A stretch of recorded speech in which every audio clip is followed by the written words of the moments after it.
Hello, welcome to Washington Talk. I'm Young-Gyo Kim. South Korea's Yoon administration is revisiting two human rights issues involving North Korea. There was a controversy over how the previous Moon administration handled these cases. First, the case of a South Korean man killed by North Korean soldiers, and second, the case of two North Korean defectors who were sent back to North Korea. Today, we'll discuss about where the South Korean government is headed in its human rights policy.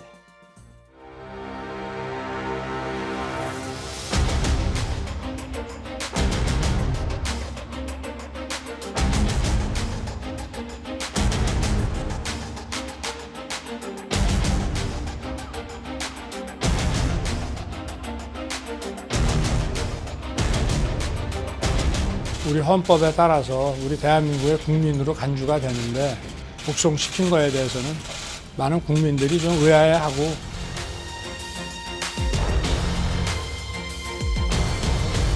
South Korea has an excellent legal system. The individuals can be put on trial in that more balanced and appropriate way of handling it.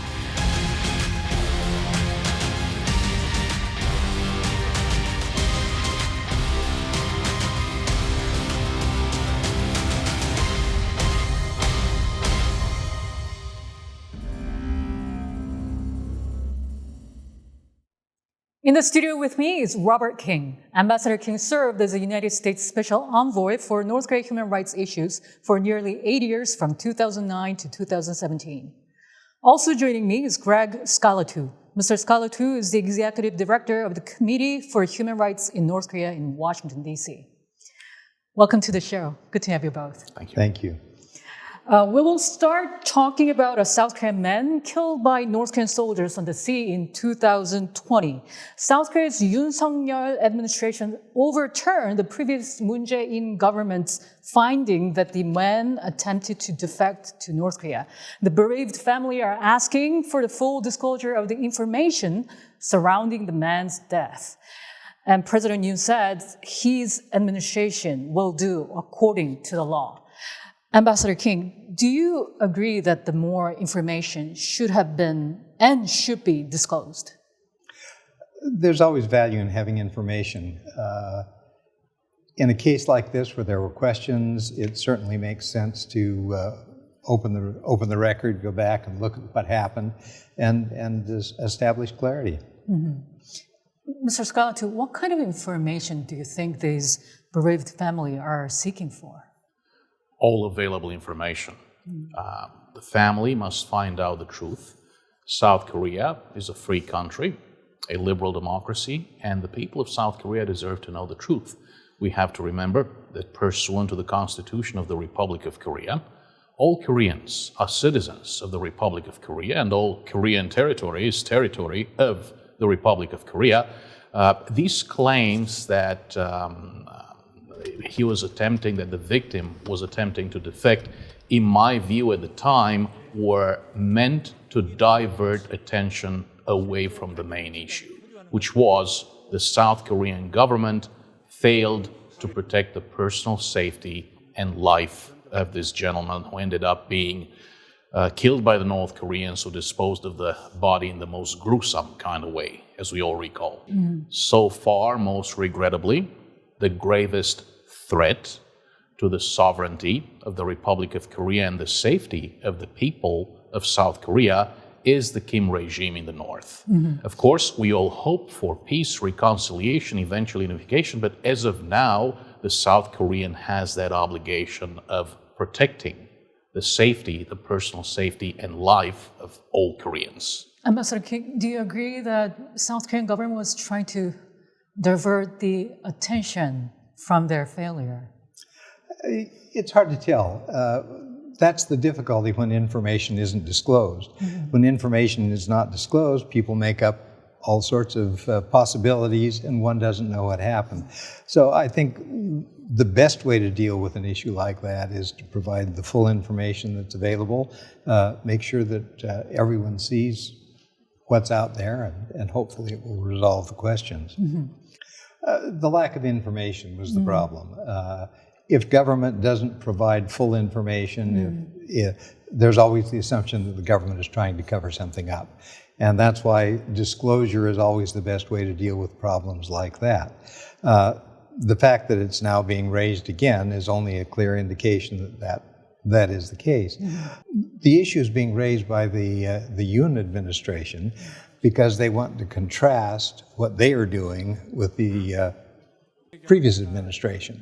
And this is part of an effort to say we're more concerned about human rights, and therefore we're going to reopen this case, we're going to reopen other cases, we're going to deal with human rights in a more open, transparent way.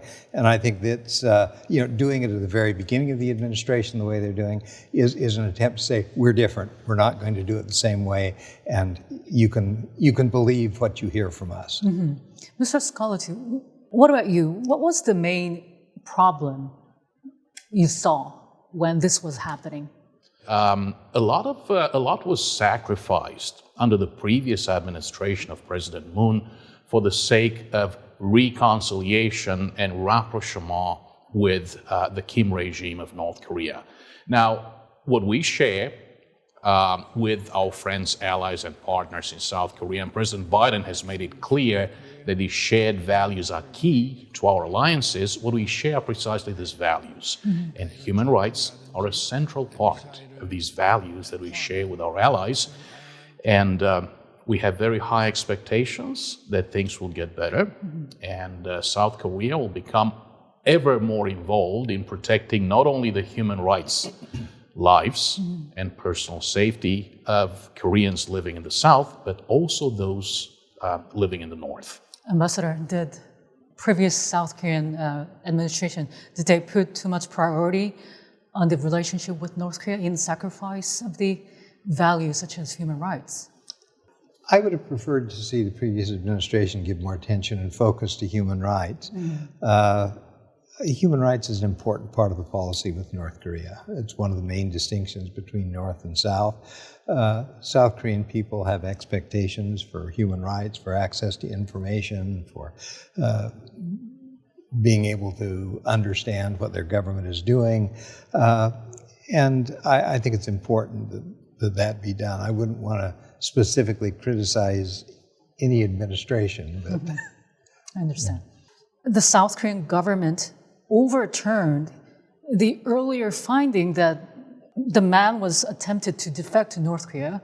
And Mr. Scarlatoiu, why was this issue? I'm wondering, why was this even important when man was killed?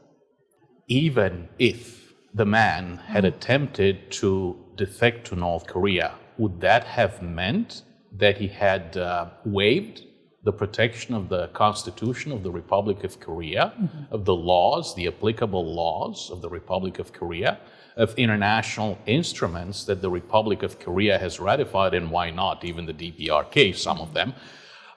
So I would say that was not necessarily relevant. What was relevant was that what happened was a crime.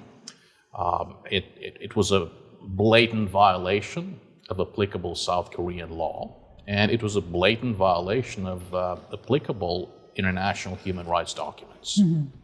I mean, the question is, what happened? Why did it happen? Not what his motives are.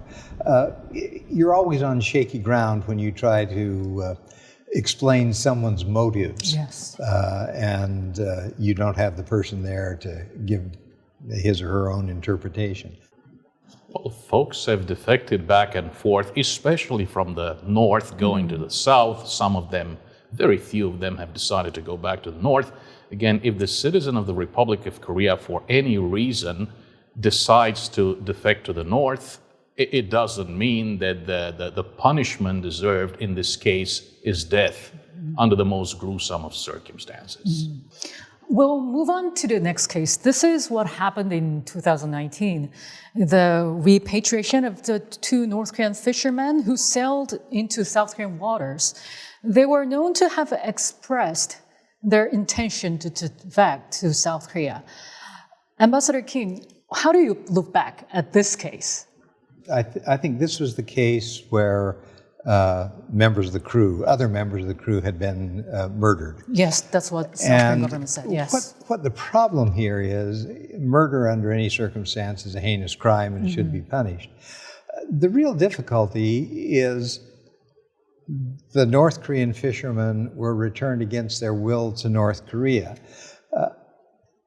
This is a situation where we all know what will happen to someone who defects, whether they've killed anyone or not. What the South Korean government should have done is they should have looked into the circumstances, made a determination based on South Korean law enforcement, which is far superior to what you're going to get in North Korea, and decided what the cause was, what the problem was, and how the individuals involved should have been treated. There was no effort to do that. The way the case was handled was particularly poor. The individuals involved were returned. The South Korean government attempted to cover up the fact that they were being returned, and it was only a mistaken message that leaked, the press found out. Otherwise, there would have been no information known about what happened. The way it was handled was atrocious, and I think the South Korean government would have been wise to have looked at the information, made a determination based on South Korean rule of law as to whether there was a problem here in terms of what had happened on board the ship. Because of differences in how they would be treated in North Korea and South Korea, they probably should have been handled as a case in South Korea, in the South Korean courts. I have great confidence in the South Korean courts in terms of reaching decisions in cases like this. So I think it was very badly handled from the very beginning. The Moon administration claimed they have committed a heinous crime, murdering 16 people, as Ambassador said. Even if this was true, was it still wrong for the South Korean government to send them back? North Koreans who escape to South Korea have this minimum expectation that they will enjoy the protection of the law in South Korea. There will be due process, there will be rule of law. That didn't happen in this case. And for a crime as heinous as the authorities claimed it was, barely a couple of days to conduct an investigation does not really qualify as due process or rule of law. In my view, no decision is exclusively legal. There are legal, ethical, moral, political elements to any legal decision. In this particular case, it seems that the political prevailed over all other considerations, again, for the sake of perhaps appeasing the North Korean regime in hopes of rapprochement and reconciliation at the very top. Ambassador, when this incident happened in South Korea, the South Korean people's thoughts, opinions were quite divided because they were allegedly criminals. What would have been really right approach? First thing, not covered up.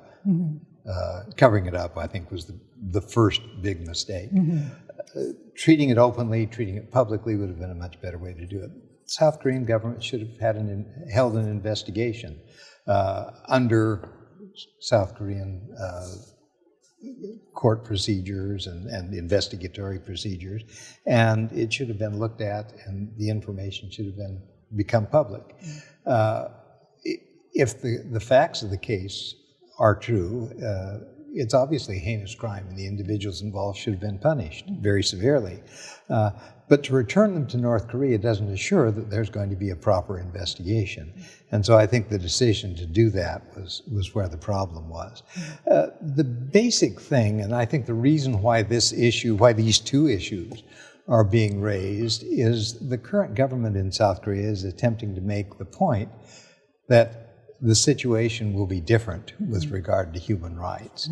And I think that's the most important thing in terms of raising it now.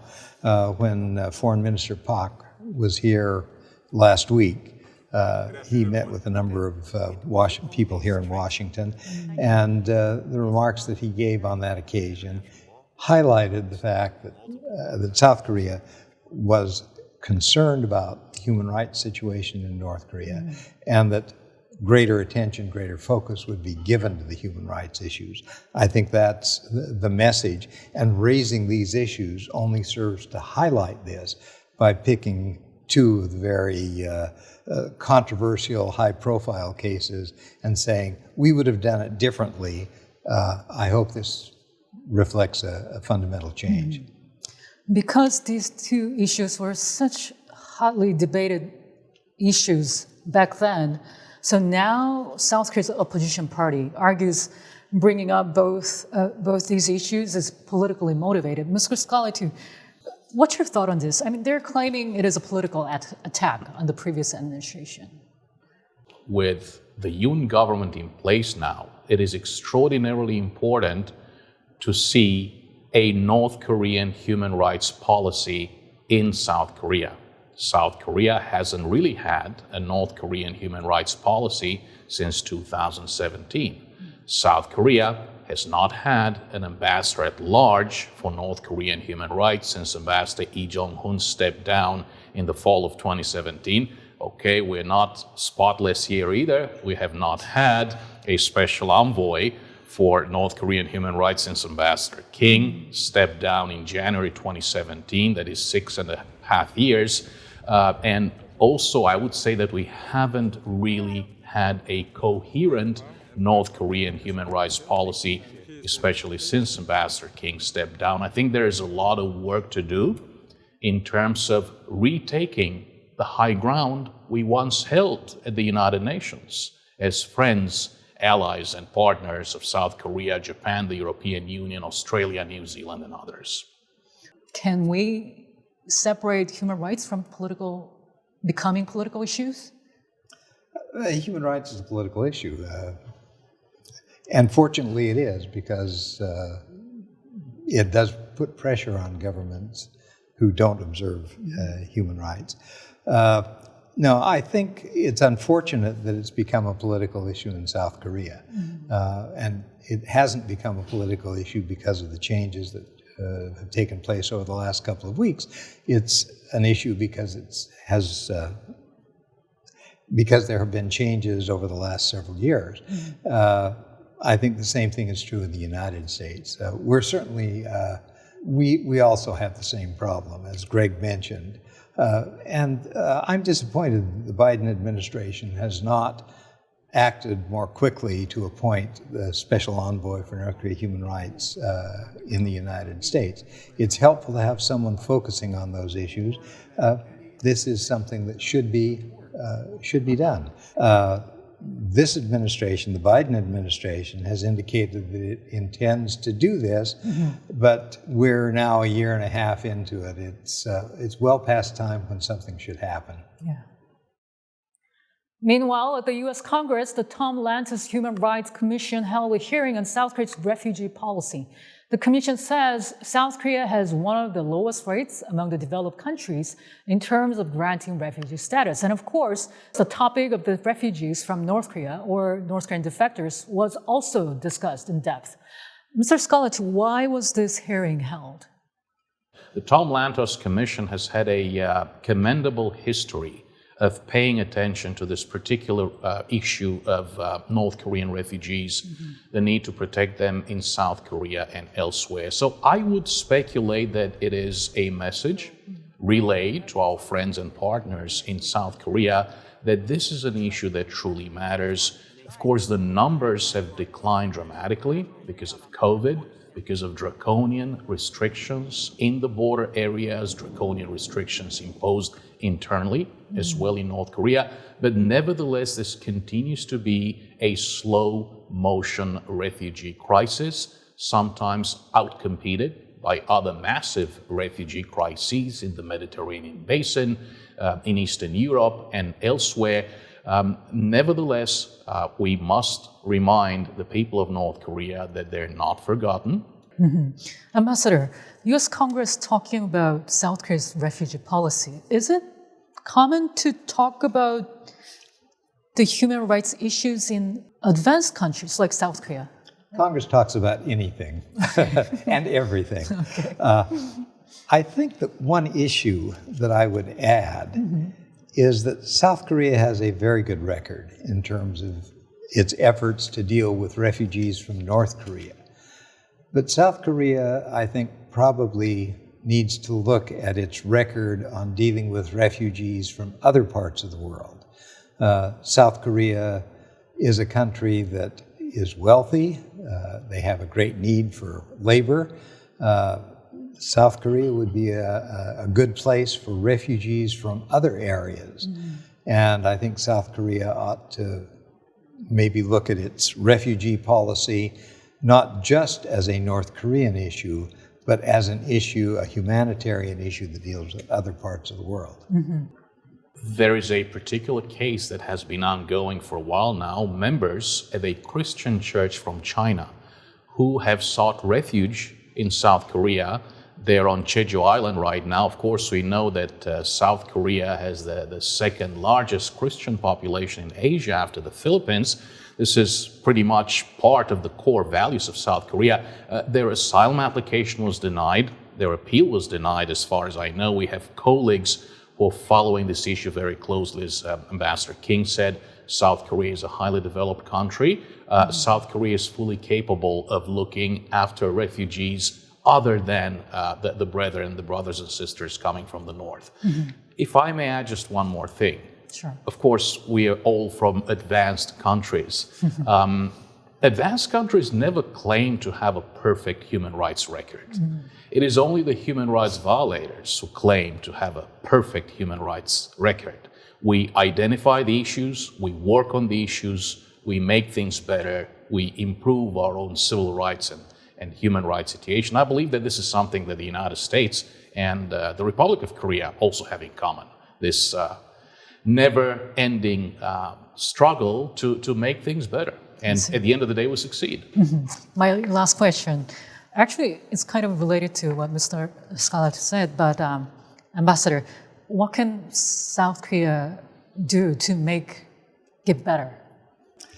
You know, South Korea is a country that has had an exemplary record of making great progress from where it was at the end of the Korean War. And South Korea has played an important role internationally. Former South Korean foreign minister was head of the United Nations, Secretary General of the United Nations for 2 terms. South Korea has played an important role in the UN. South Korea needs to continue to do that and continue to play an active role internationally, not just on narrow South Korean issues. Right. Mr. Scarlatoiu, is there any, I want to ask your last thought too, but is there any particular area that you want to see improvement in South Korea's human rights policy? Well, I would like South Koreans, the people of South Korea, to remember that the reason behind their tremendous success has been this particular set of values. The belief in free markets, in hard work, in entrepreneurship, in human rights. Economic success is not possible without respect for human rights. And of course, we know that our friends in South Korea will always remember the value of the U.S.-South Korea alliance, an alliance that has evolved in many different kind of ways. And we do hope that values will be remembered and cherished. And I do know that the people of South Korea, younger generations included as well, will remember those values that lie at the very core of the identity of the Republic of Korea and her people. South Korean President Yoon Suk-yeol is taking steps very different from his predecessor in his approach toward human rights issues involving the North Korean regime. And U.S. President Joe Biden has been stressing that his administration puts human rights at the heart of the U.S. foreign policy. How these two leaders will be able to work together in the future about the human rights issues in North Korea and other places will be something to watch. Ambassador King and Mr. Scarlatoiu, thank you so much for your time today. Thank you. And that does it for this week's Washington Talk from Voice of America. Please join us again next week for more analysis.